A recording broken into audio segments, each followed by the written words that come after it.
Saudações a todos. Vamos buscar no livro Libertação, psicografado pelo Chico, em que André Luiz nos relata o caso, num capítulo chamado Encantamento Pernicioso, em que André Luiz está ali junto de uma equipe de espíritos orientadores, num trabalho, num atendimento de um caso obsessivo bastante grave, bastante complexo, de uma jovem mulher recém-casada que se encontrava altamente obsediada, a ponto de encontrar-se já num estado de apatia, no leito, sem forças para retomar a sua vida. E o marido, depois de buscar muitas coisas, ele tenta levá-la a uma missa, ele tenta levá-la num psiquista, e ele vai buscando ali um caminho até que ele, num processo de auxílio por parte do plano espiritual, há todo um trabalho no sentido de chegar a ele o convite, a possibilidade, apontando a ele uma casa, porque nós sabemos que os centros espíritas, eles se formaram depois de um certo tempo, no princípio, aqui eram casas, as reuniões espíritas, as reuniões mediúnicas, elas aconteciam nas casas dos dirigentes.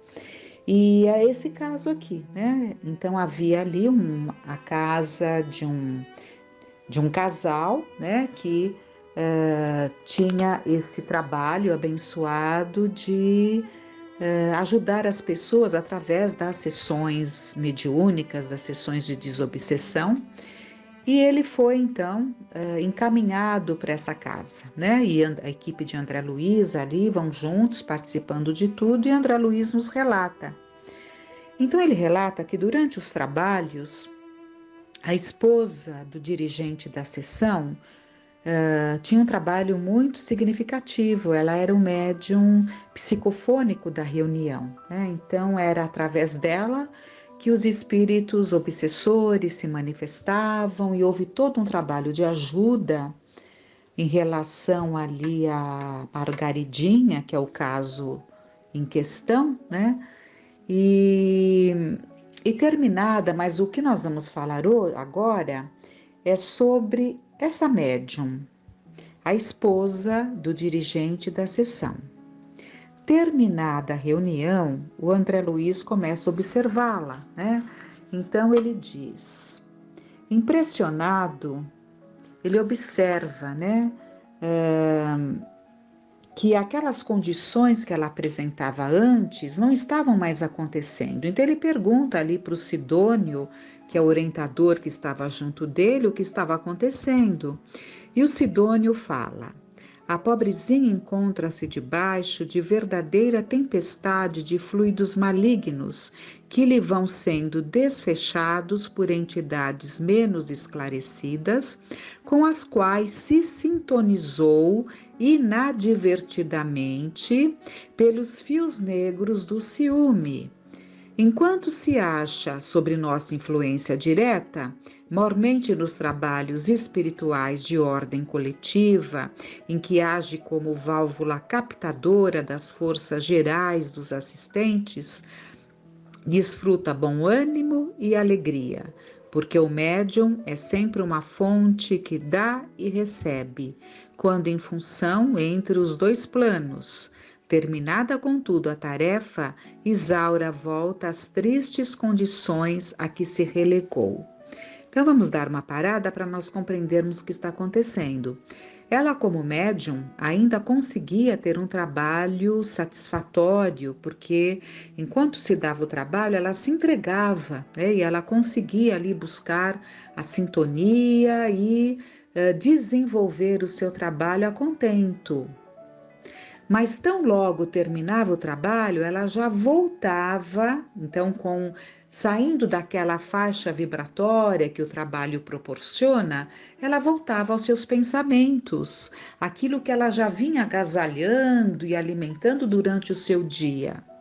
Então ela voltava a cair, né? O padrão vibratório caía. Então é isso que o André Luiz notou, uma diferença, né?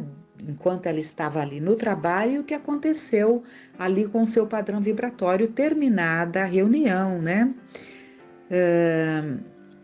E o André Luiz fica preocupado, perguntando qual seria o recurso para essa situação, né? E ele vai discorrendo, né? Explicando ali para o André Luiz, vamos pegar alguns pontos.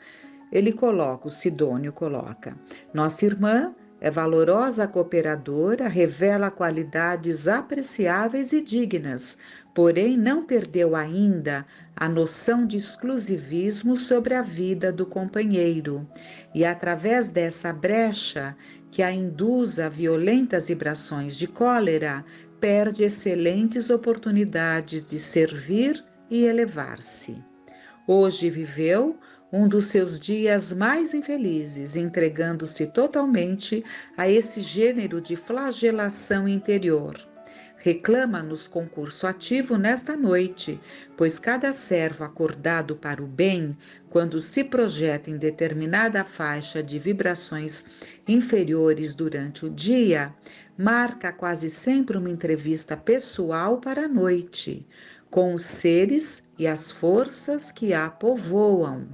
Então, o que ele coloca aqui é que ela, né, baixando o padrão vibratório, acabou se ligando aí a esses espíritos que tentavam perturbá-la, né? E alimentando esses pensamentos, nessa comunhão de pensamentos com esses espíritos obsessores, invariavelmente ele diz que marca-se um encontro para a noite. O que significa isso? Durante o dia ele estava ali em colóquio com ele, com eles, né? Numa troca de pensamentos ali que iam desgastando muito. Que pensamentos eram esses? Ela estava se deixando espicaçar pelo ciúme, né? Era ainda exclusivista, como nós acabamos de ver, né? Ela se sentia ali, como eles falam, exclusivismo sobre a vida do companheiro. Então foi uma brecha que ela abriu. No caso dela foi o ciúme. Há muitas outras fragilidades, muitas outras dificuldades que trazemos que abrem essas brechas. Então, durante a noite, ao desprender-se do corpo, ele está alertando que ela tem um encontro marcado com esses obsessores. E é o que vai se dar, é o que nós vamos ver. E então tudo isso é muito importante para que nós estejamos atentos em relação aos nossos pensamentos, que não são pensamentos que estamos tendo sozinhos, né? E ela foi alimentando esses pensamentos. E o que fazia com que ela ficasse enciumada? As gentilezas, a cordialidade, até mesmo a educação que o marido tinha em relação àquelas pessoas que vinham ali à casa, né, aos trabalhos, né, aquela reunião mediúnica e depois despediam-se muito gratificados, né, e aquelas amizades que vão surgindo e ela ficava muito enciumada com isso, né? E eles aproveitavam essa brecha, né? E eles relatam, né? O Sidônio fala, enquanto a criatura é vulgar, vulgar no sentido de comum, né? E não se destaca por aspirações de ordem superior, as inteligências pervertidas não se preocupam com ela. No entanto, logo que demonstre propósitos de sublimação, apura-se-lhe o tom vibratório, passa a ser notada pelos característicos de elevação e é naturalmente perseguida por quem se refugia na inveja ou na rebelião silenciosa, visto não conformar-se com o progresso alheio. Nós sabemos que uma das situações que leva encarnados e desencarnados, né, a desfecharem ali pensamentos, vibrações deletérias ao outro, é a inveja. É a inveja, não tem outro nome, é inveja. Então, tanto encarnados como desencarnados, da mesma forma, sentem muita inveja. Então, o invejoso é o que ele coloca aqui. Quando nós estamos ali numa faixa vibratória comum, nós não nos destacamos.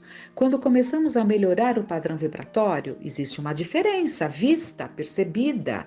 Padrão vibratório percebe-se, né? Pelos espíritos, eles percebem aquela condição.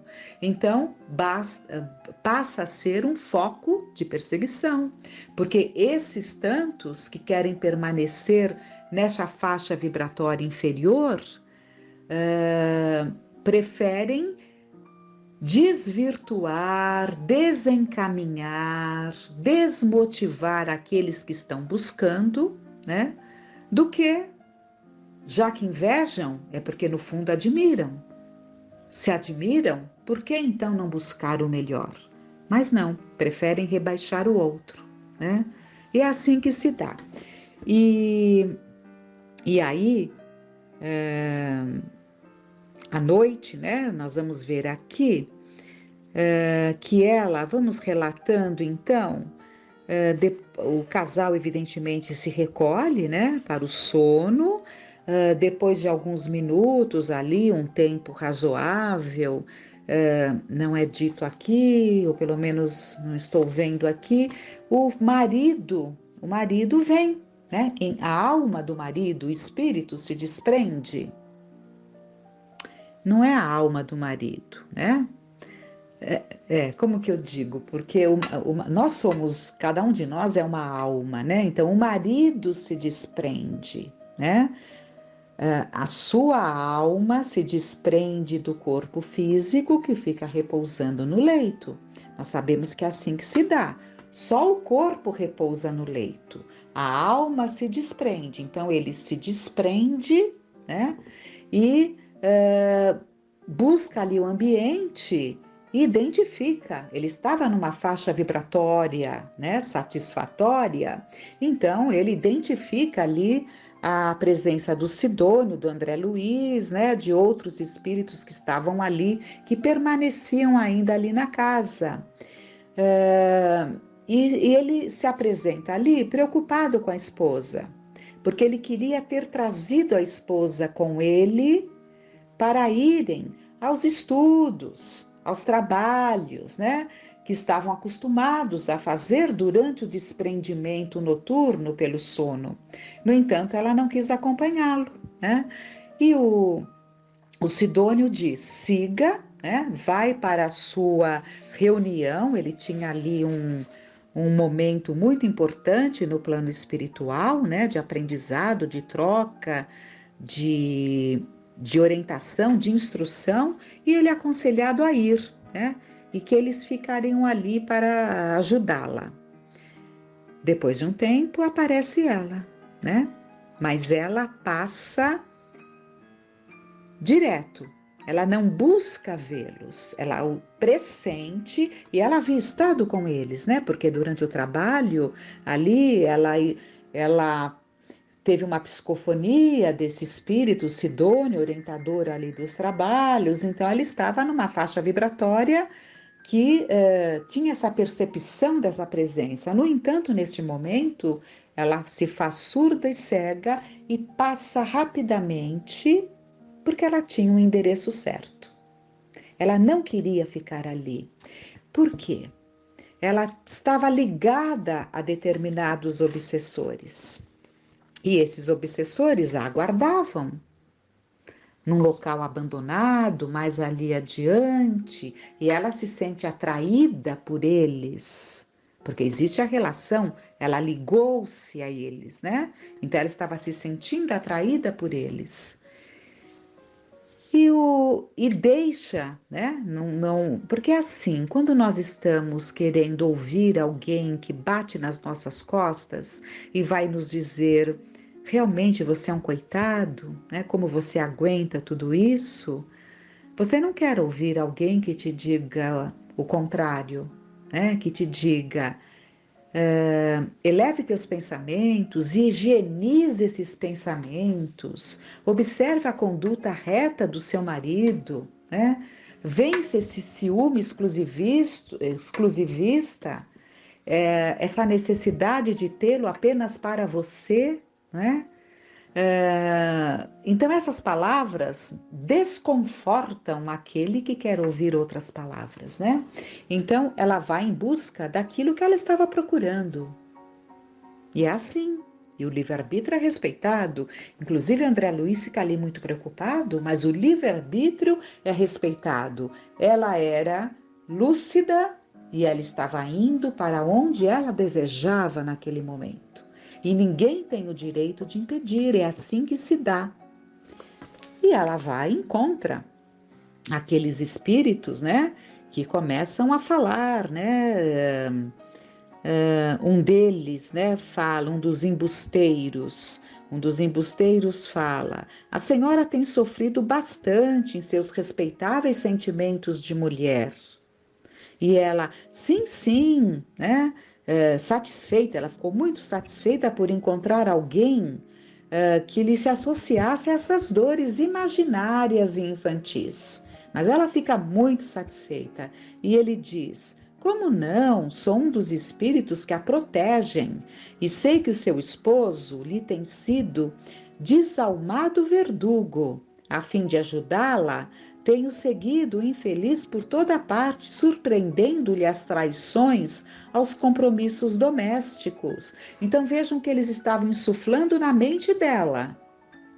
Podemos dizer coitada? Não, ela foi ouvir a quem ela queria. Então é essa responsabilidade, é essa clareza que nós temos que ter. Nós batemos na porta que desejamos. Ela estava sendo ludibriada, mas ela estava procurando isso, porque ela se ligou a essas mentes doentias e enfermiças, com os pensamentos doentios e enfermiços dela.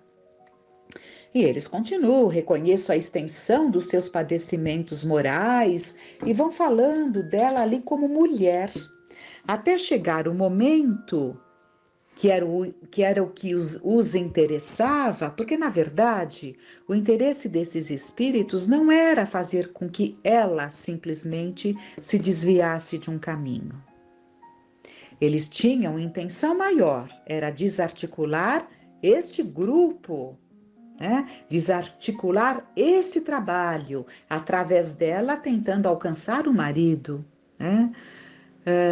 E ela também era uma célula importante nesse trabalho, né? E com certeza tudo isso acabaria atingindo, magoando, machucando, preocupando muito a este marido, né? Então, o que eles queriam é atingir o trabalho. Então, primeiro eles a alcançam como mulher, né? Como uma mulher que estava sendo traída, né? Para depois alcançar a mediunidade e começam a falar. Você não percebe que o que você fala é produto das mentes dos que estão ali? Começa a instigar, a jogar aquelas ideias, para que quando ela voltasse para o corpo, ela passasse a duvidar da mediunidade dela. E nós sabemos que a mediunidade ela é muito sutil. Uma dúvida já pode causar um bloqueio ou até um desvio, né? Então, são questões muito importantes que nós precisamos estar atentos, e tudo isso que nós estamos vendo aqui é produto da sintonia mental, é a nossa sintonia. Agora, a sintonia corre por conta do que nós pensamos, ela estava alimentando pensamentos de ciúme, né? Além de tudo, um ciúme imaginário, né? Mas mesmo sendo um ciúme imaginário, para ela era uma coisa real. E ela então acaba se ligando a esses espíritos que estavam prontos a alcançá-la, né? E estavam conseguindo. E não tem o desfecho. Vocês podem buscar esse capítulo no livro Libertação. Vocês vão ver que não existe um desfecho, porque o desfecho é o tempo que dará. E o André Luiz nos relatou o que aconteceu naquela noite. Tanto que Sidônio fala que vai depender dela, né? Recuperar-se, recobrar o seu equilíbrio, porque o marido é chamado, né? A situação fica tão difícil ali que ela estava se deixando impregnar por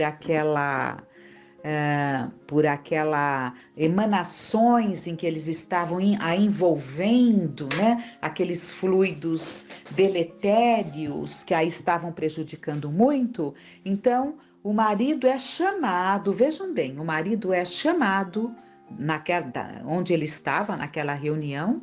Ele volta ao corpo, acorda. Quando ele acorda, ele vê a esposa ali tendo aqueles tremores, e quem está tendo o que nós chamamos de pesadelo, né? Vejamos bem o que muitas vezes é um pesadelo, né?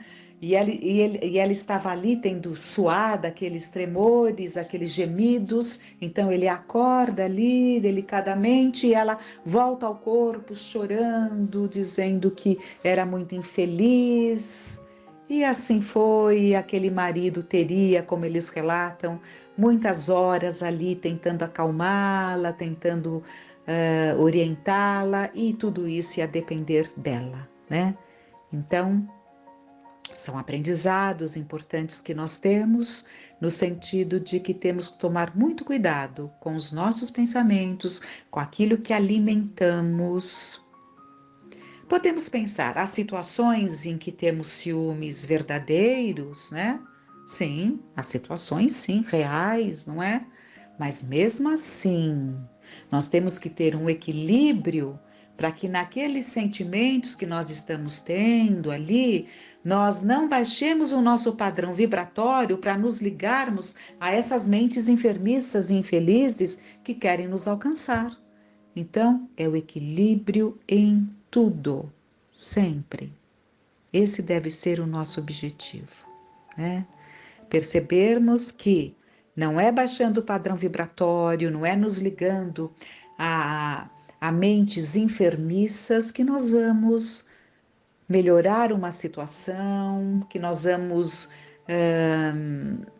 conseguir ali uma definição para uma situação delicada que a vida nos traz.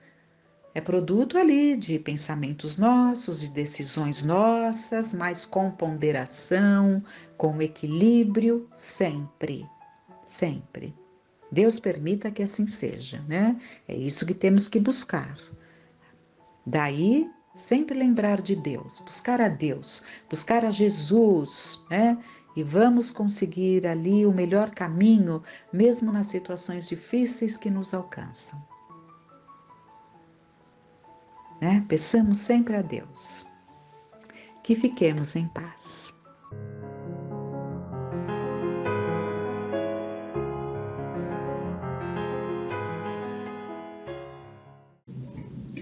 Amigos, sempre agradecidos pelas dádivas recebidas, por estarmos aqui reunidos mais uma vez, pelos ensinamentos tão significativos para a nossa existência.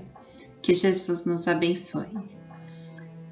Continuemos então com o livro Os Mensageiros. Né? Então, no capítulo anterior, vimos Mente Enferma, onde Aniceto nos esclarece, né? Que reparam como estes homens trazem a mente enfermiça. Que ele está se referindo à reunião mediúnica que está acontecendo na casa da Dona Isabel.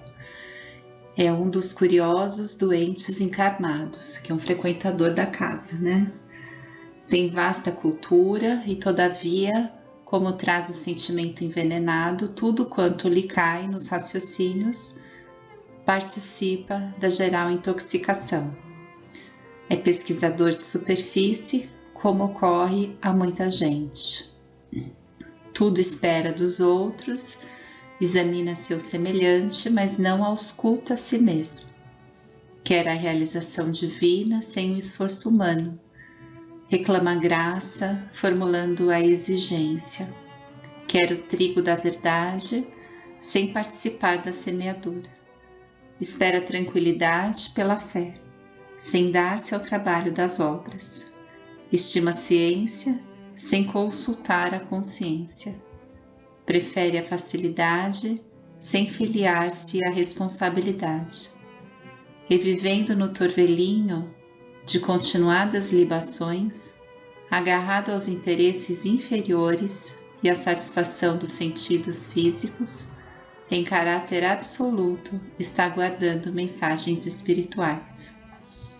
Então, para nós, Dr. Fidelis, que é esse senhor, né, que se apresenta com essas dificuldades, é um desses enfermos que ainda não se dispuseram a procurar o alívio pelo demasiado apego à sensação.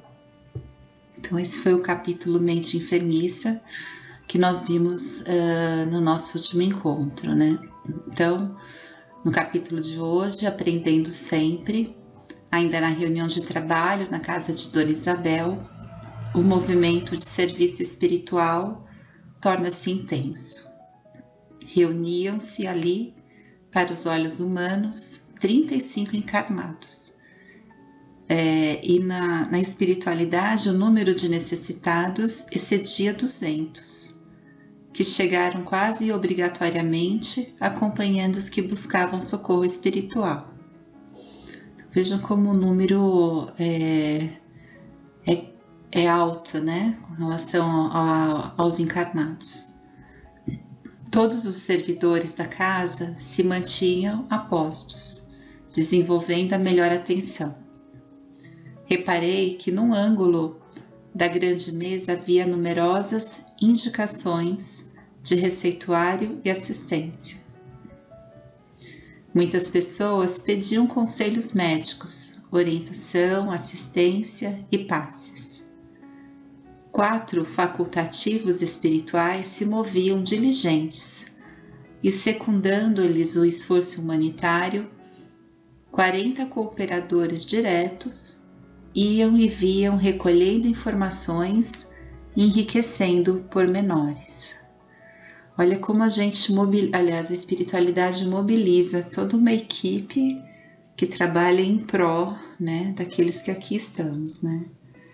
Essas pessoas recebem o que precisam.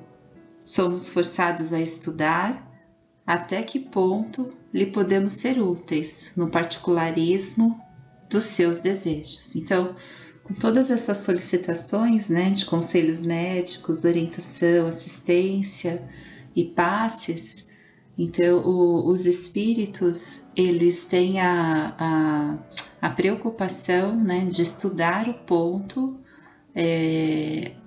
onde eles possam ser úteis a nós, no particularismo de nossos desejos, podemos colocar assim, né?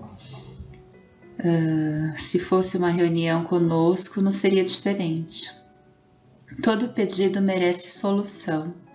Entretanto, nesse caso de esclarecer determinadas solicitações dos companheiros encarnados, devemos recorrer muitas vezes ao silêncio. Nem sempre estamos prontos, né, para receber aquelas informações que tanto queremos. E por quê, né? A solicitação terapêutica para a manutenção da saúde física, pelos que de fato se interessem pelo concurso espiritual, é sempre justa. Pois é, aí é que tá, né? Qual o nosso propósito? Todavia, no que concerne a conselhos para a vida normal, é imprescindível muita cautela de nossa parte diante das requisições daqueles que se negam voluntariamente aos testemunhos de conduta cristã. Então, muitas vezes, né, buscamos a cura, mas não os esforços para que a gente realmente se mantenha numa condição melhor, né? O Evangelho está cheio de sagrados roteiros espirituais e o discípulo, pelo menos diante da própria consciência, deve considerar-se obrigado a conhecê-los. Todas as respostas, né, estão contidas no Evangelho, que é o amor, a caridade e tudo mais, né, que nos torna melhores. Que é a prática desses ensinamentos de Jesus, né? Então, cada aprendiz do Mestre, portanto, está no dever de observar a consciência, conferindo-lhe os alvitres profundos com as disposições evangélicas. A consciência é o nosso guia.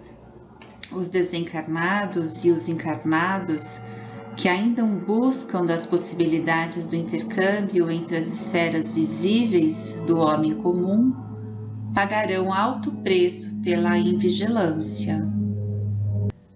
Alguns raros merecem o concurso da nossa elucidação verbal, na hipótese de se referirem aos interesses eternos do espírito, quando isso seja possível. Entretanto, quase sempre é indispensável nada responder de maneira direta, auxiliando os interessados na pauta de nossos recursos em silêncio, mesmo porque não temos grande tempo para relembrar a irmãos encarnados certas obrigações que lhes não deviam escapar da memória para a felicidade de si mesmos. Então, né? Mas muitas entidades desencarnadas estimam o fornecimento de palpites para as diversas situações e dificuldades terrestres. Mas esses pobres amigos estacionam desastradamente em questões subalternas, incapazes de uma visão mais alta em face dos horizontes infinitos da vida eterna, convertendo-se em meros escravos de mentalidades inferiores encarnadas na Terra. Então, os espíritos que sujeitam a essa proposta, né, das questões subalternas, eles estão realmente se sujeitando a se escravizarem, né? Olha que interessante, as almas encarnadas.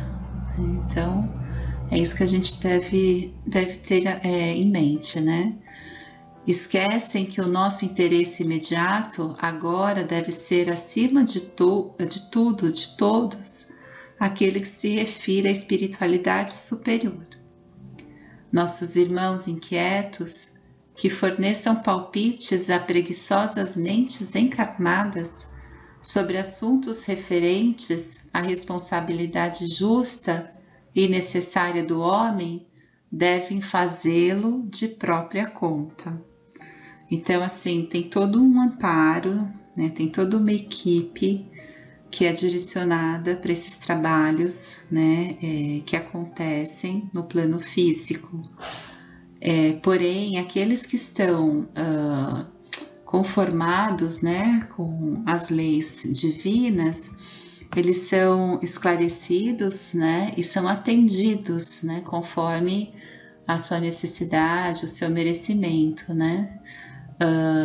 Sempre cuidadosos esses espíritos de não falarem, de não responderem de maneira direta aquele que busca o auxílio, né? Aqueles interessados no auxílio.